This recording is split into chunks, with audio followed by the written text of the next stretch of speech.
característica mais importante. Então a gente vai buscar os touros que estão entre os melhores da raça para leite. E a segunda característica que a gente olha muito, vida produtiva. Porque a vida produtiva, ela impacta em várias áreas do rebanho, né?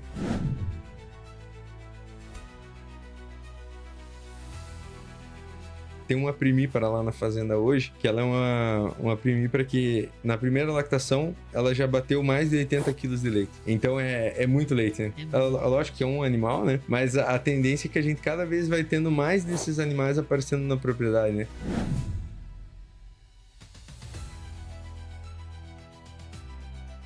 Só que não adianta nada a gente ter os dados, ter o melhor planejamento, mas não ter a consistência para realizar aquilo. Então, eu acho que o desafio da nossa cadeia e como leiteiros é a gente sempre buscar ter consistência na qualidade do que a gente faz, né?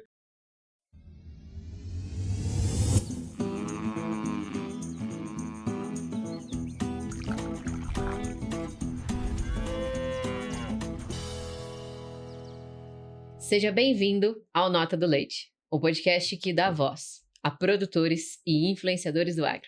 Eu sou a Jéssica Quirino e, se você ainda não está inscrito no nosso canal, se inscreve agora. Isso ajuda a impulsionar cada vez mais o agronegócio brasileiro.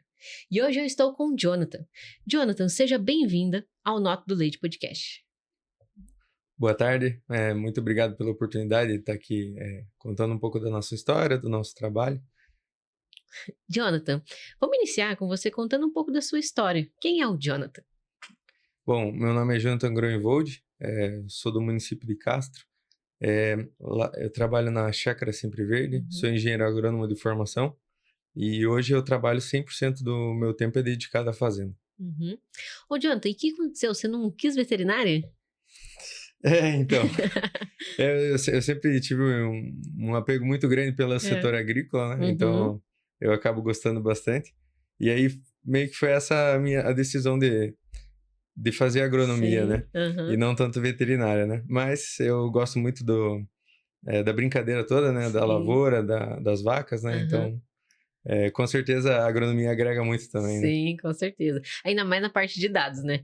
Que você gosta muito dessa parte de dados, então acho também que acaba agregando mais, né? Porque eu tenho essa impressão, tá, Jonathan? Que a parte agronômica, a engenharia agronômica, ela tem mais essa parte de olhar mais para os dados e tudo mais, né? Eu também tenho essa impressão, né?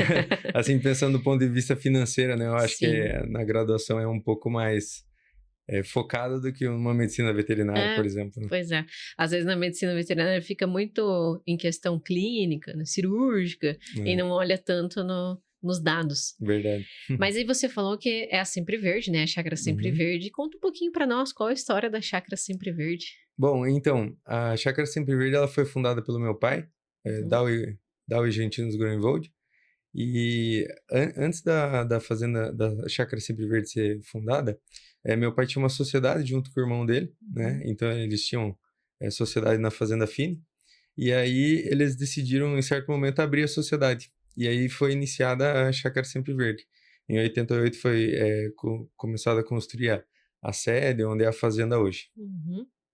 E de lá para cá, todos vocês trabalham ainda na fazenda, né? Seu pai, sua mãe. Sim, hoje da nossa família, né? Vamos dizer que está mais envolvido sou eu, meu pai e minha mãe, né? Então eu e meu pai cuida mais da parte geral e minha mãe principalmente na parte da gestão da reprodução dos animais, dos dados da leiteria, nessa parte. E hoje, só para o pessoal que tá escutando a gente, tá vendo a gente, hoje a gente chegando na Sempre Verde, vamos contar um pouquinho de como que é a propriedade? Gado holandês, né? Isso mesmo, então lá a gente é 100% gado holandês, né? Então a propriedade hoje, chegando lá, vai avistar os barracões, a ordenha, né? Então hoje a gente trabalha com uma ordenha de saída rápida duplo 13, a gente está com uma ampliação em construção. Vai ver também os cross ventilation, que são os barracões climatizados, né? A parte da nossa recria toda em composto, né? E as vacas também no sistema de compost barn. Então é mais ou menos isso. E, Jonathan, quando você falou do cross ventilation, quando que vocês começaram com o sistema de cross? Então, a gente já estava pensando em ampliar a fazenda, né, construir mais, e aí a gente estava pensando, né, que modelo de galpão que a gente iria construir, né, e aí a gente começou a pesquisar. Em 2019 a gente foi para os Estados Unidos, né, eu e meu pai, e daí lá a gente visitou e viu alguns projetos de cross ventilation, né, então a gente pensou, não, isso aí realmente pode ser uma oportunidade para a gente lá no Brasil, né. E aí, quando a gente retornou para o Brasil, a gente foi visitar propriedades no Brasil que já tinham, né? A gente foi visitar algumas propriedades em São Paulo. E aí, a partir desse momento, a gente tomou a decisão que faria o primeiro projeto de cross ventilation, né? E aí, em 2021, a gente inaugurou o primeiro projeto. E aí foi super bem, né? Os resultados excepcionais, né? Porque quando a gente fala de barracão climatizado, você começa a ganhar muita eficiência nos animais. Seja na reprodução, que você tem menos variação entre verão e inverno, mas também uma estabilidade de produção e algo que muitas vezes não é mensurado nas fazendas, mas é a eficiência alimentar. Porque o nosso animal, estando num ambiente mais adequado, com mais conforto, ele acaba tendo uma eficiência alimentar mais alta, né? Então, a gente fez o primeiro projeto, né, e já observou esses ganhos nessa resposta. E aí a gente tomou a decisão de fazer mais um projeto, que foi inaugurado já tem, vai fazer 2 anos, e aí, esse ano. E esse projeto aí foi mais uma ampliação no sistema de cross ventilation com a cama de compost bar dentro. E os resultados têm sido muito bons. E, Jonathan, quanto que deu essa diferença? Por exemplo, diferença de produção, né? Igual você falou, tem eficiência nutricional, mas em questão de diferença de produção, de litros a mais, deu diferença? Deu, principalmente o inverno nem tanto, mas no verão a diferença é bem expressiva, né? Então, no verão, o que a gente observou, né? Na época, lá no nosso primeiro projeto, a nossa média anual estava em torno de uns 40 de média, né? Mas no inverno a gente conseguia uns 42 de média, mas aí chegava o verão, a gente ia lá para os 38, 37 quilos, né? Isso lá no primeiro projeto. E a partir do primeiro ano que a gente colocou o cross, a gente já conseguiu virar o verão em 40 de média, né? Aí no ano passado, a gente virou o verão em 45 de média. E aí a gente já pensou, nossa, isso aí tá sendo uma resposta muito grande, né? Acima das nossas expectativas, né? Sim. E aí esse ano, de agosto para cá, a gente tem conseguido uma média acima dos 50 quilos, né? Inclusive agora no verão. Então a gente vê que realmente foi um investimento muito acertado, né? E lógico, a gente investe em genética, tudo, e aí quando você dá um ambiente que a vaca pode expressar isso, você acaba tendo esses resultados tão bons. Sim, com certeza. E, Jonathan, acho que uma dúvida que o pessoal, né, deve, vendo você falar que é um sistema de cross com compost, às vezes eles vão falar assim, mas e o fator umidade? Isso influencia ou não? Não influenciou ou não no caso de vocês, né? Então, o composto, o composto climatizado ou não climatizado, ele trabalha da mesma forma, né? O método de trabalho é tudo o mesmo, mas o que a gente observa? Que é mais importante a gente estar pensando em quais vacas vão estar usando esse composto, né? Porque, vamos dizer assim, ó, no passado, lá, os animais com 30 de média usando o composto, eles tinham um requerimento de área de cama por animal, né? Então, antigamente era muito comum a gente ter recomendações de 12 metros quadrados por animal, né? E a gente sabe que hoje, com os níveis de produção que a gente está tendo, isso aí já não atende mais, né? Então, hoje, no último projeto, hoje a gente trabalha com 17 metros quadrados de cama por animal, e aí roda super bem, sabe? Lá a gente tem lotes de 60 quilos de média e a cama trabalha super bem, sabe?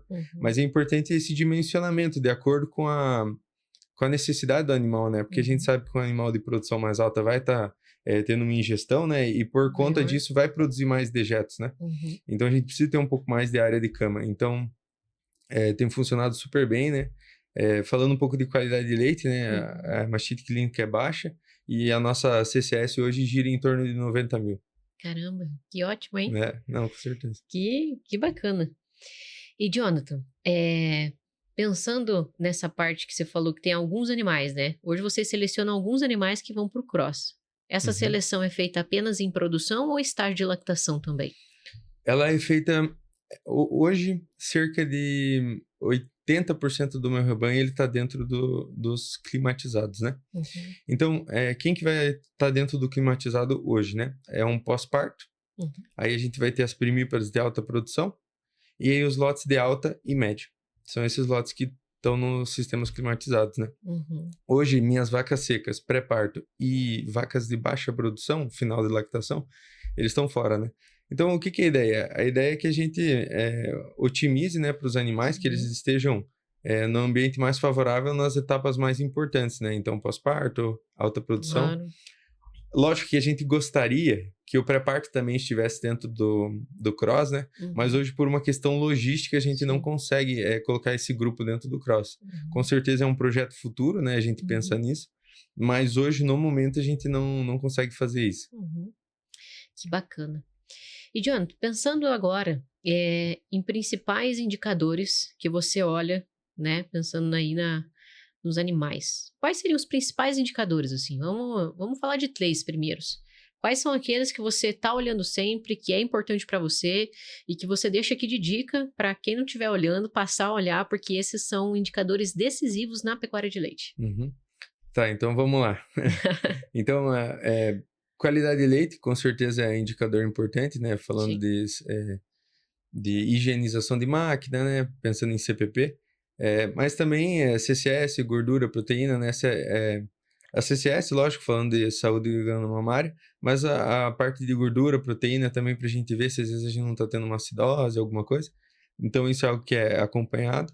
E a média de leite também. Isso com certeza é o principal, né? Porque é como a gente é remunerado. Uhum. E aí, falando um pouco de reprodução, a gente gosta de estar acompanhando, né? Como estão as concepções mensalmente, Uhum. Taxa de prenhas anual, para a gente ter uma ideia como é que está rodando todo o nosso programa reprodutivo. Então, acho que esses seriam os principais. Uhum. E hoje, como que vocês operam toda essa parte reprodutiva, né? Pensando em genética, como que está sendo essas escolhas? O que vocês vêm olhando para as próximas gerações aí? Uhum. Tá, vamos lá. Então, falando um pouco da nossa reprodução, né? Uhum. Então, hoje a gente trabalha com um protocolo duplo AVSync, que consiste em a gente fazer uma pré-sincronização para o primeiro serviço, né? E aí a gente insemina todos os animais em tempo fixo, né? Na primeira inseminação. Hoje o nosso PEV é em 63 dias. O que que acontece daí? Esse animal foi inseminado e lá na fazenda a gente trabalha com monitoramento. Então todos os animais eles têm colares e que vão estar mensurando a ruminação, a atividade. E aí com base nessas informações, o colar consegue identificar quando o animal está em cio. Então a gente inseminou esse animal em tempo fixo, né? Se esse animal vier entrar em cio, né, nos próximos 18 a 25 dias, né? Esse animal vai ser inseminado pela informação do colar de cio. Uhum. E caso não tenha sido inseminado, na outra semana vai ser o dia da verificação do veterinário, né? Com 32 dias. E aí vai ser avaliado o animal, se é necessário fazer um protocolo e tal. Então a gente trabalha mais ou menos dessa forma. Falando um pouco sobre a parte genética, aí já é um pouco mais complexo, né? Uhum. Mas assim, hoje 100% do nosso rebanho ele é genotipado. Então, a gente tem uma informação muito confiável de como está a genética do nosso rebanho. Qual que é o patamar de genética que o nosso rebanho se encontra, né? Uhum. Então, a gente consegue identificar onde que a gente tem oportunidade para estar melhorando, né? E falando dessa parte de genômica, uma coisa muito legal foi que eu nunca fui aquele cara que tinha aquele olho para vaca, né? Uhum. Então, sempre gostei de números, né? E aí, quando eu conheci a genômica, né? Então, os primeiros testes que a gente fez foi lá em 2015, né? Então, já vão fazer 10 anos, mais de 10 anos. E aí, eu comecei a aprender, né? E aí, com o tempo, a gente começou a comparar, né? Será que esses dados genômicos realmente estão refletindo na prática, né? Sim. Será que realmente aquele animal que tem uma prova com mais leite, ele realmente vai produzir mais leite? Então, a gente começou a rodar essas comparações e a gente começou a observar que o impacto era muito grande, né? Então, os melhores animais genomicamente eram os melhores animais na prática, né? Uhum. Então, a gente começou a observar que a gente tinha uma oportunidade muito grande. E uma coisa interessante é que, falando agora de ganho genético, a nossa curva para leite, na parte genética, ela crescia muito pouco. Então a gente tinha um avanço muito baixo até 2018, 2019, né? E eu começando a rodar essas comparações, eu comecei a ver, nossa, nós estamos perdendo muito dinheiro. Estamos perdendo muita oportunidade, né? Então, a partir de 2020, a gente começou a focar muito mais em animais para alta produção, né? Saúde também, mas principalmente produção de leite, né? Porque a gente sabe que financeiramente é o que mais impacta na fazenda, né? Então, a gente começou a investir realmente forte nisso. Aí, com o tempo, a gente começou a perceber que a gente poderia usar a ferramenta para outras oportunidades, né? Então, hoje na fazenda, a gente trabalha com o semi-insexado e a gente insemina também semi-convencional de Angus. Então, a gente insemina com o semi-insexado apenas os melhores animais. Então, nossas novilhas 100% recebem semi-insexado e aí nas vacas, as 50% superiores, geneticamente falando, pela informação genômica, elas vão receber o semi-insexado holandês. Ou seja, a minha próxima geração vai vir apenas das 50% melhores. E aí, as 50% inferiores, hoje, elas recebem semi de Angus, né? Então, ele vai criar aquele bezerro, o Bichon Dairy, que hoje esses bezerros a gente vende eles com 1 semana de vida. Mas o que é a ideia? A ideia é que a gente consegue aumentar a pressão de seleção e aí a gente consegue ter um ganho genético cada vez mais acelerado, né?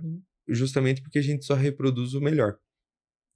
E também alguns outros benefícios, né? A gente tem a redução do problema do macho holandês, né? Sim. Então, o que fazer com esse macho, né? Hoje tem muitas fazendas que recriam, mas a gente sabe que o macho holandês ele tem uma eficiência inferior, né? Comparado a um macho holandês, falando de corte, né? Então, é assim que a gente tem trabalhado. Além disso, a gente também trabalha com transferência de embrião, né? Então, a gente faz a lavagem de alguns animais a cada 21 dias, das nossas melhores novilhas. E também, pontualmente, a gente faz alguns trabalhos de FIV também nos melhores animais. E isso realmente tem gerado animais com potencial genético muito alto. Caramba. E quando você fala do Bichon Dairy, vocês fazem isso para uma estratégia de potencializar genética de rebanho ou tem também algo relacionado a tamanho de rebanho? Então, essa é uma pergunta que me fazem muito, né? Porque, digamos assim, hoje o bezerro Angus, ele é meio sangue, né? O Bichon Dairy, ele não é tão valorizado no mercado ainda, né? A gente tem uma expectativa que isso vá cada vez aumentando o valor desses bezerros, mas assim, na fazenda a gente trabalha da seguinte forma. A gente vai sempre trabalhar para que a gente consiga manter a nossa taxa de descarte dos animais. Então, a gente produz bezerras fêmeas para isso. A gente também quer manter o nosso crescimento, porque hoje a gente é uma fazenda em crescimento. E, além disso, a gente ainda tem animais para comercialização. Então, hoje, o que determina quanto de semi-insexado holandês que eu vou usar é quanto de espaço eu tenho para minha recria, né? E então, se eu tenho espaço na recria, eu vou automaticamente produzir mais fêmeas holandesas, né? Seja para o meu rebanho ou para comercialização também. Se em algum momento a minha recria está muito apertada, e aí a gente pode aumentar um pouco a proporção do Angus. Então, isso é de acordo com a época, né? A gente faz avalia isso. Entendi. Hora de conhecer quem está conosco nessa jornada pelo futuro da pecuária e agro brasileiro. Fitobiotics, Ouro Fino, Bauman, Lely, Dairy Up, Azeclin, Hanscamp, Salmix, Hanlelac, Delaval, Cooperativa Castriolanda, Cooperativa Frisia e Grupo Masters do Leite. Essas marcas acreditam no poder da pecuária e estão impulsionando junto conosco o agro brasileiro para outros patamares. Se você também quer impulsionar a pecuária e o agro brasileiro, siga, curta e compartilhe esse episódio. Vamos fortalecer juntos essa rede que transforma o campo. E aí você falou também da parte do genoma, voltando um pouquinho, depois que você faz o genoma, né? E aí você vai escolher o sêmen, né? Você tenha o genoma da vaca e você vai escolher o sêmen. Quais são as principais características que vocês estão olhando hoje? Né? Porque acredito que vocês já tenham passado por alguns estágios, né?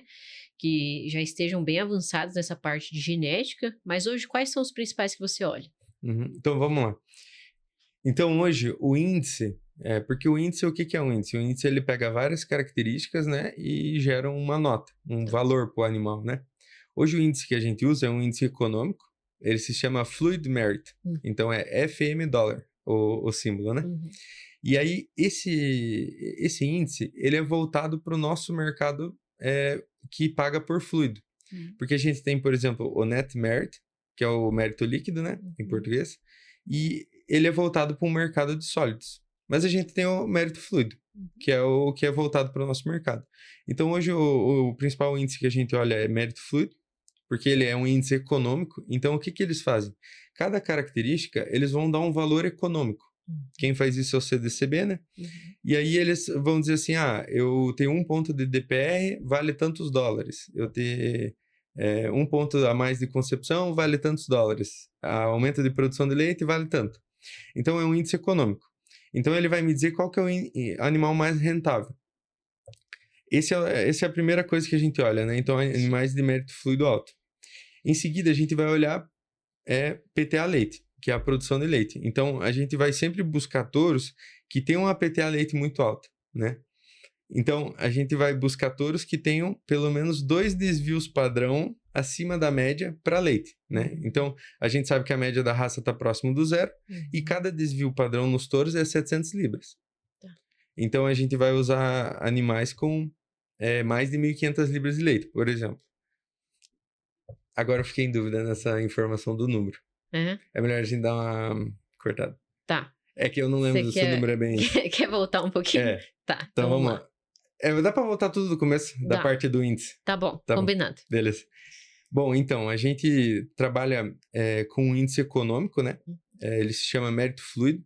E ele é um índice que foi desenvolvido para o mercado brasileiro. Então, ele leva em conta o pagamento por fluido.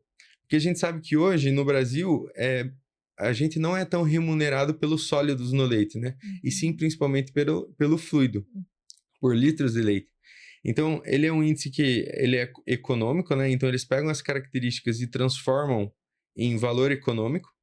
E aí, a gente usa isso para fazer o nosso, vamos dizer, o filtro básico da escolha de touros, né? A partir disso, a gente vai olhar para algumas características, né? Em primeiro momento, leite, porque é a característica mais importante. Então, a gente vai buscar os touros que estão entre os melhores da raça para leite. E a segunda característica que a gente olha muito é vida produtiva. Porque a vida produtiva, ela impacta em várias áreas do rebanho, né?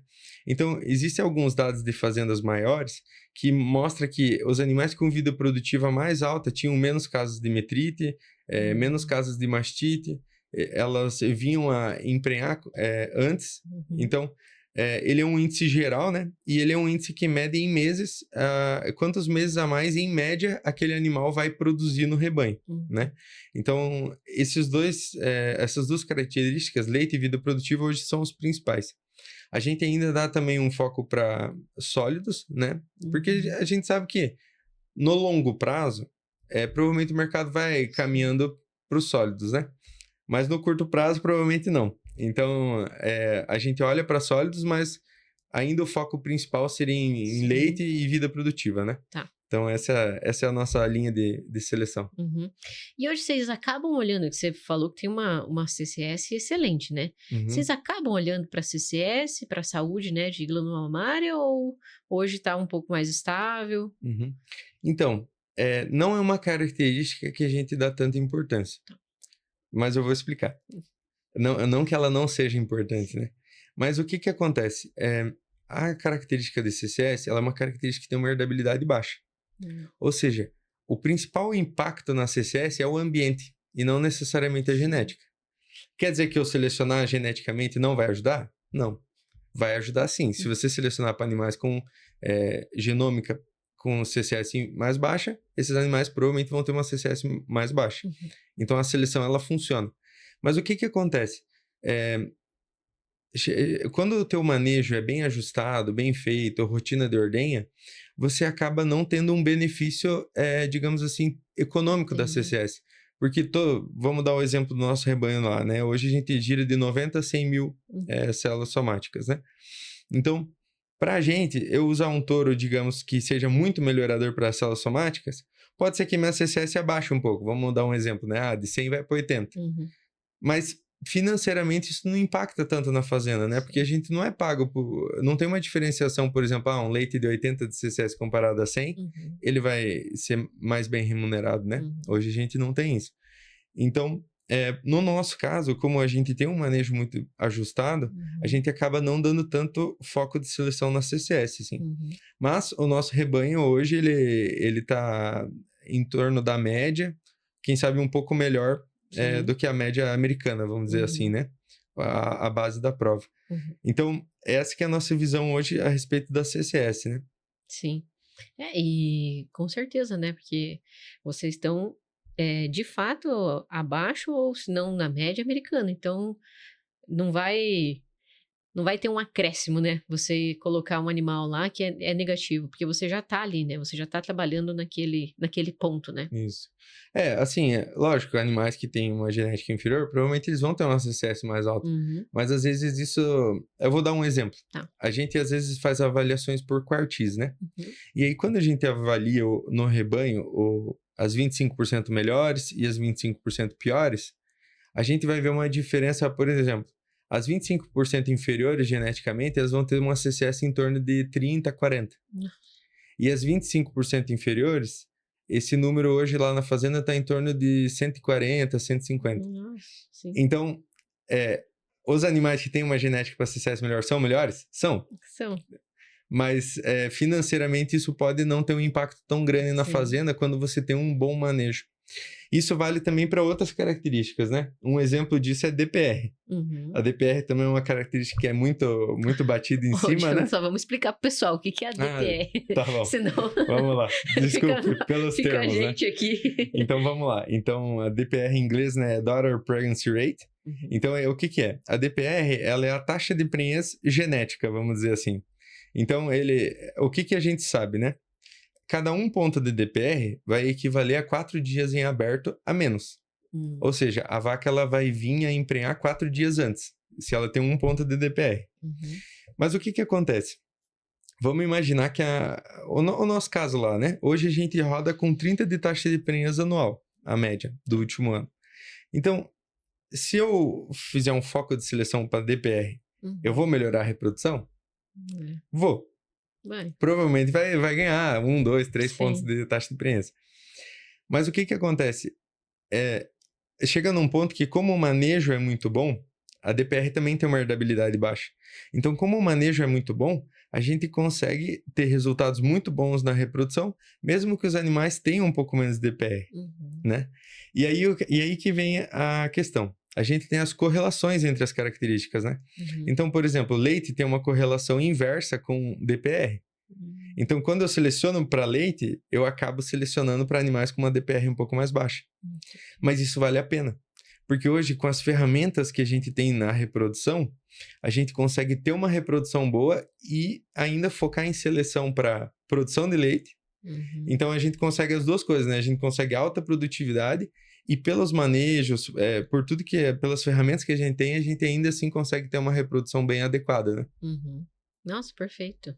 E aí, você falou de um dos que vocês estão olhando hoje, é a longevidade, né? E esse ganho de longevidade, você já conseguiu medir ele? Então, eu tô tentando levantar dados ainda, né? A gente tem um programa de gestão que se chama DairyComp, né? Então, ele permite você fazer as suas avaliações, tudo. Mas ainda eu tô há 3 anos com esse programa, né? Então, a gente precisa de mais dados, né? Porque quando a gente fala de vida produtiva, pra gente avaliar isso, né? A gente precisa de mais anos, né? Então, hoje a gente não tem tantos dados ainda em cima dessa característica, né? Mas com o tempo a gente vai, com certeza, ter mais dados. E, Jonathan, essa parte de monitoramento, como que vocês fazem? Vocês têm colar, através do sistema da ordenha? Como que é toda essa parte de monitoramento hoje que vocês fazem? Sim. Então, o monitoramento é algo interessante, né? Até 2014, o meu pai, ele tinha um gerente na leiteria, né? Então, ele tocava toda a parte da leiteria, né? Meu pai estava envolvido também no negócio, mas ele tinha um gerente que assumia a maior parte do trabalho lá. E ainda em 2014 ele optou por sair e ele iniciou uma fazenda, né? E aí meu pai assumiu, né, completamente todo o setor da leiteria ali. E aí, o meu pai, o gestor, né, o gerente antes, ele ia lá ver os animais em cio, ele inseminava e tudo. E o meu pai não tinha esse tempo. Sim. Então, um dos primeiros gargalos que meu pai percebeu foi: a gente precisa inseminar as vacas e nós estamos perdendo muito cio. É. E isso não está acontecendo, né? Então, tava tendo uma dificuldade na parte reprodutiva, né?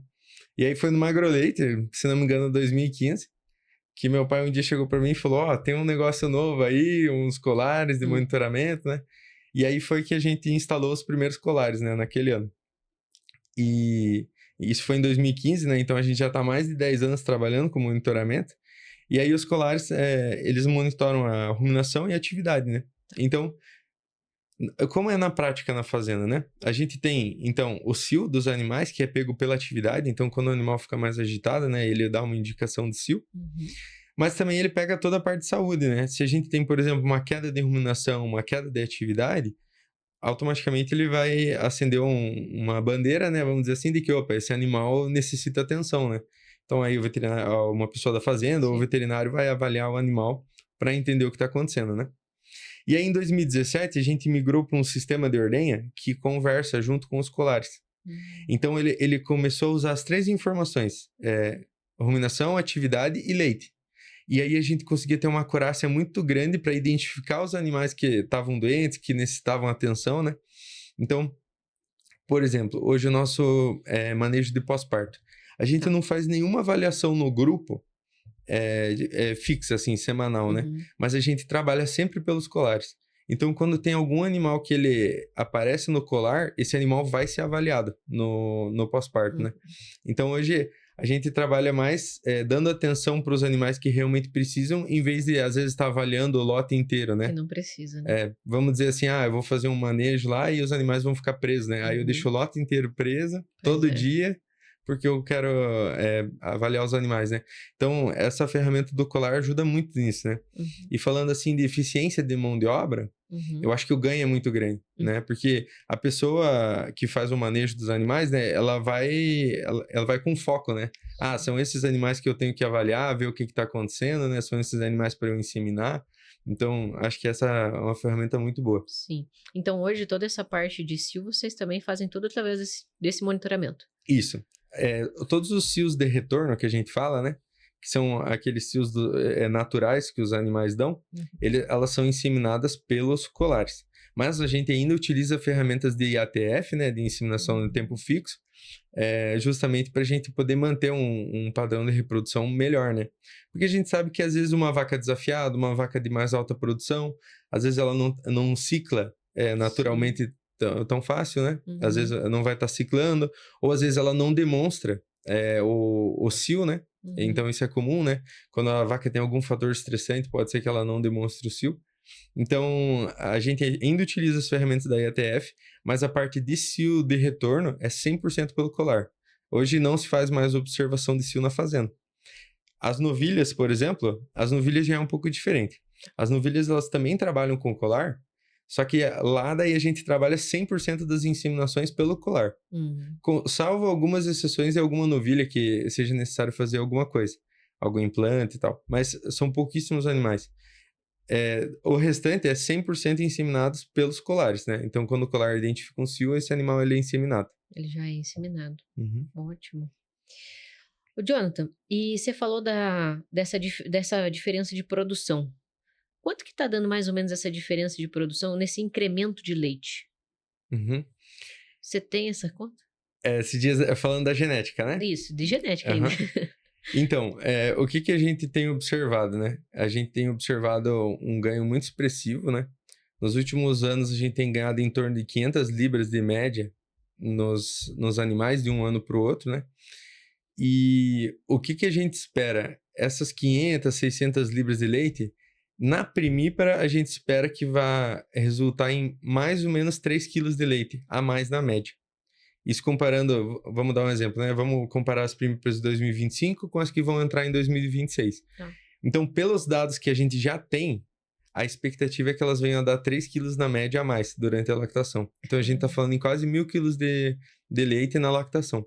Então, o impacto é muito grande, né? Então, essa é a expectativa. Então, a gente vai ver se isso realmente vai acontecer.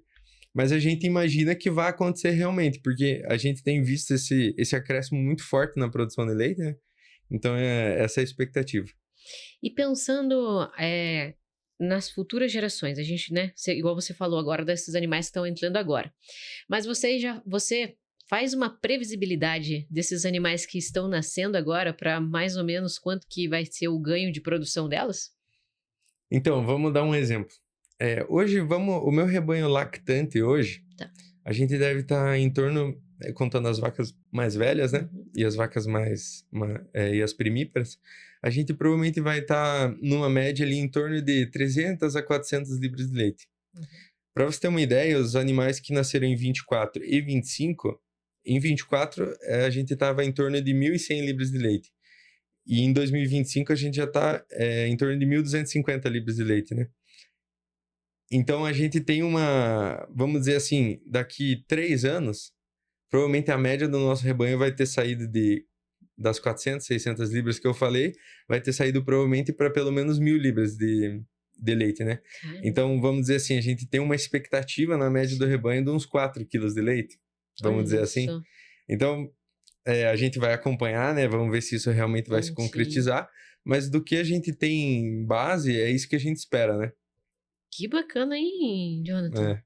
Porque, né, pensar que essa novilha de agora, essa bezerra de agora, né, vai ter um incremento de 4 litros lá na frente. Isso é muito bacana. Não, é muita produção, né? E aí, como que vocês estão pensando, assim, no futuro? É aumento de produção, né, eficiência produtiva mesmo, que eu acho que vocês estão buscando muito, mas também é aumento de rebanho? Hoje a gente está com um projeto para aumentar o rebanho, né? Hoje estamos com 1.000 animais e a gente pretende continuar crescendo, né? A gente ainda não sabe exatamente até onde a gente vai, mas a gente tem um projeto de crescimento, pelo menos para os próximos 3 anos. O que era a outra parte da pergunta? Era de produção ou número de animais? Ah, tá. E o que a gente espera, pensando em produção, né? Tá. A gente pensa que provavelmente a nossa média com certeza vai aumentar. Não, calma lá. Agora eu Mas perdi o é raciocínio. isso. É que a propriedade está crescendo, Isso. então, aí eu perguntei se crescimento só de produção ou também número de animais. Tá. Não, beleza. Então tá.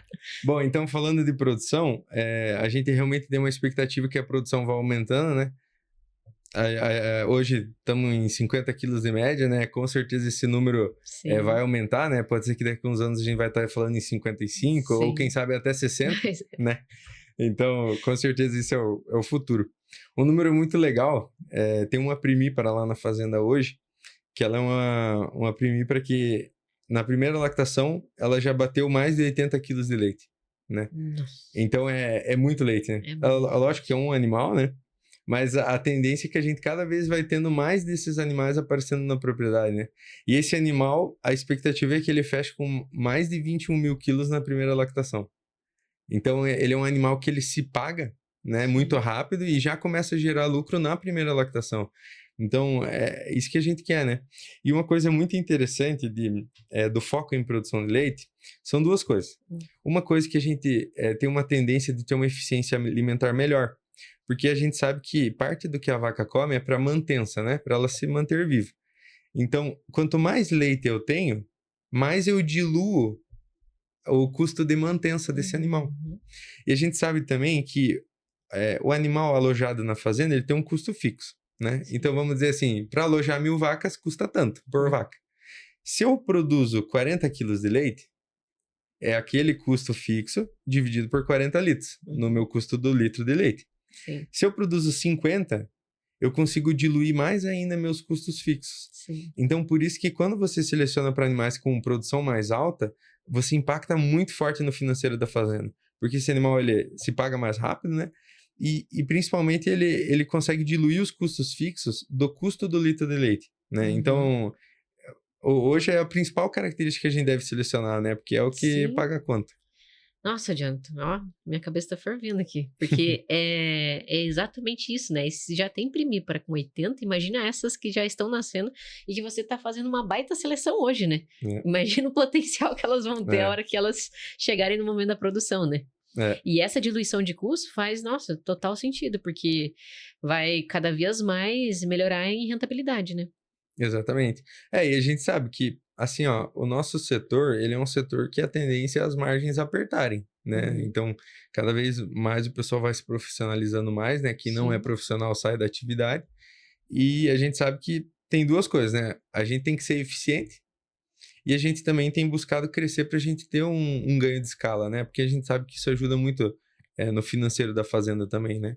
Então a gente trabalha nessas duas frentes. A gente conseguir ser mais eficiente, produzir mais com menos, e também ao mesmo tempo a gente crescer o nosso rebanho, né? Para a gente poder ser financeiramente mais sustentável, com né? No longo certeza. prazo. E, Jonathan, tem um outro ponto que eu quero puxar aí, mas essa vaca que, né, por exemplo, essa primípara de 80 litros, e esses animais que vão vir com uma eficiência produtiva ainda maior, eles também vão exigir mais, né? E quando a gente fala exigir mais, tem muito uma questão nutricional. Hoje, como que vocês trabalham isso na propriedade? Ótima pergunta, né? E esse é o desafio dos nutricionistas, né? A É, gente puxa a genética e eles têm que atender o animal, tem que sim. dar um jeito. Mas assim, o que a gente tem trabalhado, né? E ano após ano a gente tem melhorado, né? Nossas práticas, nossos manejos, né? Mas a gente precisa ter forragem de alta qualidade, né? Para que eu não trave meu animal, que ele possa comer o suficiente para ele produzir e performar, né? Então, hoje a gente tem um programa bem voltado para a qualidade de fibra, né? Para a gente ter uma Uhum. fibra boa, né? Boas silagens, né? Então, uma boa silagem de milho, né? Cortada no ponto certo. E aí, a nossa segunda forragem que a gente utiliza é o pré-secado de azevém, Sim, né? Então, um pré-secado de azevém no ponto certo, que não esteja passado do ponto, né? Tudo isso para a gente poder trazer alimento de alta digestibilidade, né? Para que nossas vacas possam performar bem, né? Que sim. elas possam expressar o potencial delas, né? E aí, lógico, hoje em dia a gente tem alguns aditivos também que podem ajudar, né? Então, um exemplo é a metionina, a colina. Então, são alguns aditivos que a gente usa também, alguma coisa de gordura. Então, tudo isso pode ser usado, né, como ferramentas para a gente Sim. estar suprindo o animal, né? Porque Uhum. os animais cada vez vão ter um potencial maior, né? Então, a gente tem que dar um jeito de suprir tudo que elas precisam. Com certeza. E, Jonathan, outro ponto importante também é pensar na bezerra, né? Porque para ela ser aquela vaca que vai produzir o que a gente espera, né? Pensando geneticamente, a gente tem que cuidar bem para que ela cresça sem grandes desafios. Hoje, como que é essa parte, tanto da criação de bezerras como recria? Como que Uhum. vocês fazem lá? Bom, então, hoje as nossas bezerras, elas ficam a campo, em casinhas individuais, né? Hum, Com aquele cercadinho, né? Sim. E aí elas recebem água e ração à vontade. E aí elas são aleitadas durante 75 dias, né? Uhum. E aí, durante o aleitamento, elas vão começar com 8 litros, né? Aí vai para 6 litros, depois 4 litros. E na última semana elas vão receber apenas 2 litros diários, né? Então a gente faz aquele step down, né? Uhum. E aí depois elas vão para uma dieta, né, que é voltada para os animais, já tem forragens, né? Já tem Uhum. tanto pré-secado quanto silagem de milho, mas ela é uma dieta mais adensada, né, com farelo de soja e fubá, para realmente a gente poder atender esse animal nessa transição, né? Porque no passado, uma dificuldade que a gente tinha, o animal ele desmamava e ele sentia muito, né? Sim. Então a gente fez alguns ajustes, né, de um tempo para cá, para a gente realmente poder estar atendendo esses animais nessa fase crítica, né? Porque a gente sabe que o desaleitamento é uma fase muito crítica para o animal, né? Então Uhum. ele tá virando um ruminante, né? Então a gente tem que dar uma atenção especial a isso, né? E também, lógico, a gente quer evitar animais que venham a ter pneumonia, diarreia. Com Então certeza. todo o manejo é voltado para isso, né? Porque isso vai influenciar na produção de leite, né? A É, gente já tem vários trabalhos mostrando isso. exatamente. Um número legal, antes a nossa recria ela era pasto, né? Então Uhum. depois de uma certa idade elas iam todas pro pasto. E aí elas eram inseminadas, né? Elas estavam a pasto, eram inseminadas. E a gente tomou a decisão de não, vamos fazer um confinamento para nossa recria também, né? E aí a gente tomou a decisão, construiu o confinamento. E aí a nossa taxa de concepção nas novilhas, usando semi-sexado, era em torno de 50% quando Uhum. era a pasto. No momento em que a gente trouxe elas para um ambiente, vamos dizer, coberto do sol, né? Uhum. Para o compost barn, Sim. esse conforto que a gente deu para elas já fez com que a taxa de crescimento aumentasse também. Então a eficiência alimentar do animal também melhora. mas também na concepção. Então, a gente foi de 50%, hoje a gente está em torno de 63%, 64% de concepção anual. Então, a gente teve um incremento muito, muito grande também na concepção. Mas vem seus desafios também, né? Quando a gente confinou os animais, no primeiro momento, a gente teve um ganho de score excessivo. Então, a gente tinha animais que estavam gordos, né? Sim. Vamos dizer. E aí, a gente foi aprendendo a manejar isso, né? Então, a gente fez dietas um pouco mais restritas, né? Falando de energia. Lógico, mantendo a necessidade para o animal ter um bom crescimento, mas a gente tinha que enxugar um pouco a dieta para evitar os animais que poderiam vir a ficar com muito sobrepeso. Então, esse foi um desafio, mas a gente viu que realmente a recria tem ajudado muito nisso, né? Que os animais cheguem bem, as primíparas, né? Cheguem produzindo muito. E também o que a gente observa é uma homogeneidade no rebanho maior, né? Então, isso é o que a gente tem observado, né? Com certeza. E, Jonathan, para operar, né, uma propriedade de 1.000 vacas em lactação, pensando em todo esse ganho de produção, né, e de crescimento que você comentou que vocês estão visando, a gente tem também atrás pessoas, né? Na verdade, não atrás, juntinho ali, né? Da mesma importância que as vacas para toda a produção. E as pessoas, como que é lá? Quantos funcionários, colaboradores vocês têm? Como que é? Hoje na fazenda toda a gente está em torno de 50 colaboradores, mas a gente tem a parte agrícola, tem parte de construção, mas falando só de leiteria, hoje a gente está em torno de 25, 26 funcionários, trabalhando só na parte de leite, né? Hoje a produção está em torno de 50 mil quilos, né, de leite, então a gente vai estar falando aí quase 2.000 quilos de leite por funcionário, né? Pensando numa métrica geral, assim, né? Falando só do setor de leite, né? Então, realmente a gente tem buscado trazer ferramentas, né, para os nossos funcionários para que a gente possa ter uma eficiência e também que o trabalho seja mais leve, né? Sim. Então, sempre que a gente vê uma oportunidade, a gente pode deixar de usar uma pá, um garfo e usar uma máquina, a gente vai optar por usar uma máquina, sabe? Porque a gente sabe que o trabalho sendo mais leve, né, todo mundo prefere, né? E assim, e outra coisa também, eu acho que um diferencial e algo muito importante é a cultura dentro da fazenda, né? Então, eu e minha família, nós somos cristãos, né? Então, a gente traz muito esses princípios cristãos, né? Então, de respeito pelo próximo, de resolver tudo na conversa, sabe? Então, esse diálogo eu acho que é um diferencial, eu acho que é muito importante na fazenda, né? Outra coisa que a gente faz muito são treinamentos, né? Então, a gente sabe que sempre tem pessoas novas na equipe, né? Então, a gente sempre faz treinamentos, reciclagens, né? Todo mês, justamente para a gente estar podendo alinhar os manejos, né? Manejo de ordenha, manejo fora, nas camas. Então, a gente sempre busca ter uma rotina de treinamentos com nossos funcionários, né? Para estar podendo capacitar eles, né? Caramba. Porque até se você for pensar, de uma segunda para outra, a gente tem muita coisa que aconteceu e que se não passar para eles, né, todas essas informações, acaba que algumas ficam até perdidas no meio do caminho, né? E por isso a importância de toda essa capacitação e uma cultura muito presente, né, Jonathan? Que bacana, parabéns. Isso é muito legal. Jonathan, nós estamos chegando ao final do nosso episódio. Passou muito rápido.